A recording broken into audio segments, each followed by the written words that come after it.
That is the magic of aroma point therapy.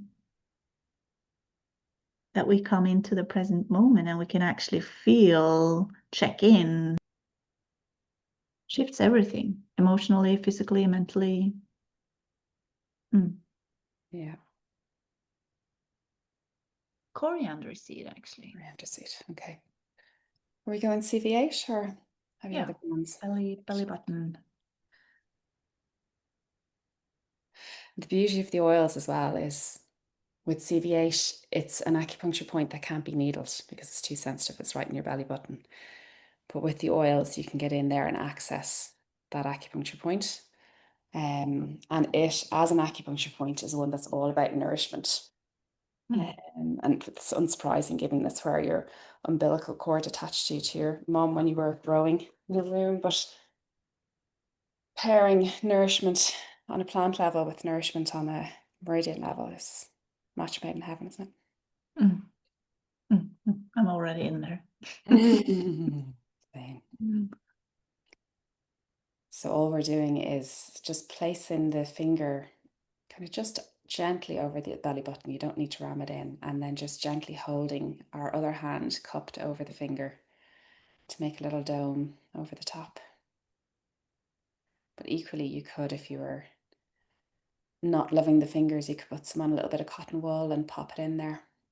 I'm curious if someone is watching the replay and they can see the shifts in us, because I feel them very much, and feels like everything is just softening. And this coriander seed on the belly button is all about recalibrating our capacity to receive. Receive. So much output, so much doing, so much helping, so much serving, but we also need to fill up our own cups.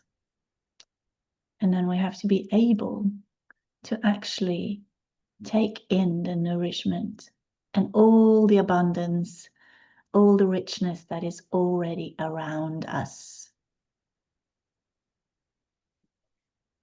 It recalibrates this capacity to actually take in the nutrients,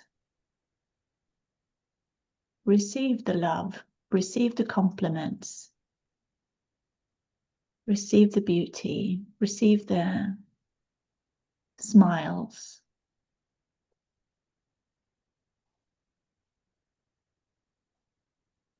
Into our heart space.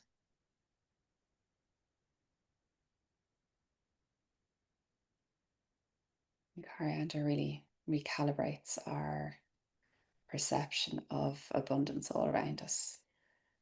It helps clear that lack mentality of not enough time, not enough of anything, to be able to tune into an appreciation of gratitude for everything around us, all that we have, all that we are.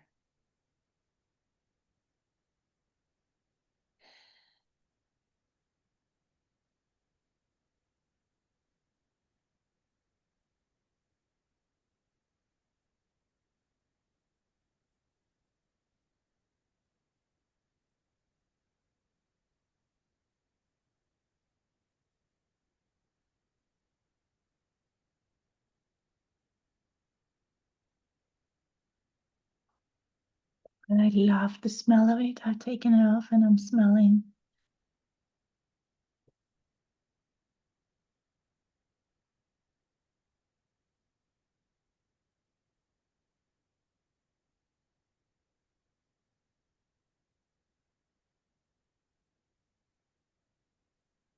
You know what came to me there? I wonder, do you know how some people really hate the smell of coriander or the taste of coriander? And oftentimes I found with the oils and points, there's certain oils that I really couldn't stand the smell of when I first smelt them.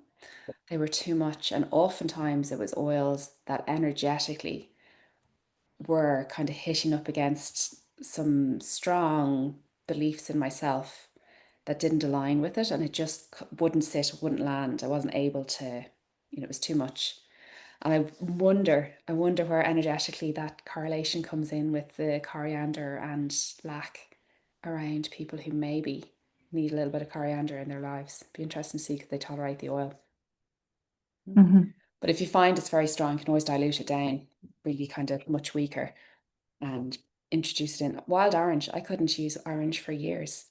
It used to give me a really bad headache. I couldn't use it. And I love it now. No problem with it now. What do you feel shifted? What patterns, what kind of beliefs do you think that was all about?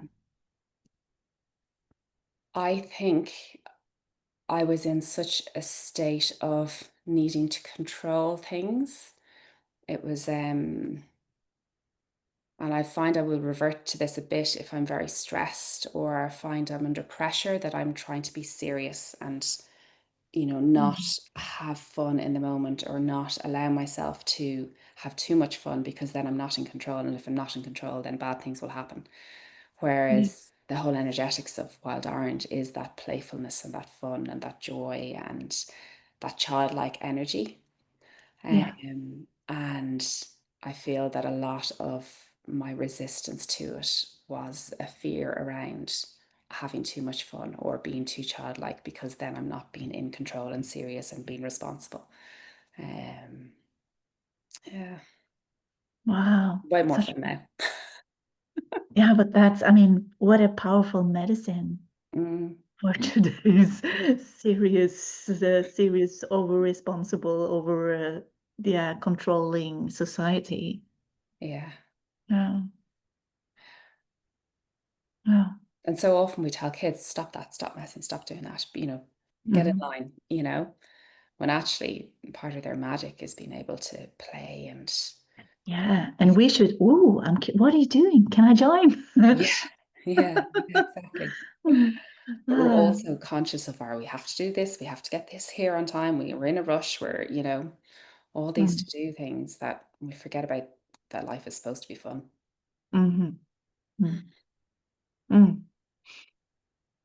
Yeah, and we need to let go of all this stress and relax and come back to the present moment to be able to even think about that, see that possibility. And that's what happens when we use aroma point therapy and work with our patterns and unconscious beliefs and all of this. And it opens, just like you so beautifully said in the beginning, that it opens up space inside of us so that we can actually open ourselves to another possibility. There is another way of creating my life, doing this business, playing with my kids, being present with my family. There is another way. So we need to sort of interrupt the tracks that we are moving in, and that's what aroma point mastery therapy does.